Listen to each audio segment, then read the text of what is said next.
اعوذ باللہ من الشیطان الرجیم بسم اللہ الرحمن الرحیم۔ ڈیئر یوٹیوب ناظرین، امید ہے کہ آپ سب خیر خیریت سے ہوں گے۔ آج نہج البلاغہ اردو ترجمہ خطبہ نمبر 15 آپ کے ساتھ شیئر کرنے جا رہا ہوں۔ انتہائی توجہ سے سماعت فرمائیے گا۔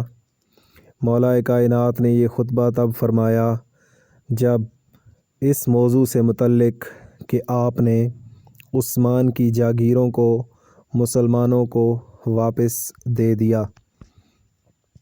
خدا کی قسم، اگر میں کسی مال کو اس حالت میں پاتا کہ اسے عورت کا مہر بنا دیا گیا ہے یا کنیز کی قیمت کے طور پر دے دیا گیا ہے تو بھی اسے واپس کرا دیتا، اس لیے کہ انصاف میں بڑی وسعت پائی جاتی ہے، اور جس کے لیے انصاف میں تنگی ہو اس کے لیے ظلم میں تو اور بھی تنگی ہوگی۔ جزاک اللہ۔ یہ خطبہ نمبر 15 کا ترجمہ آپ کے ساتھ شیئر کیا گیا۔ امید ہے کہ آپ اسے سماعت فرمائیں گے اور ہمارے چینل کو ضرور سبسکرائب کریں۔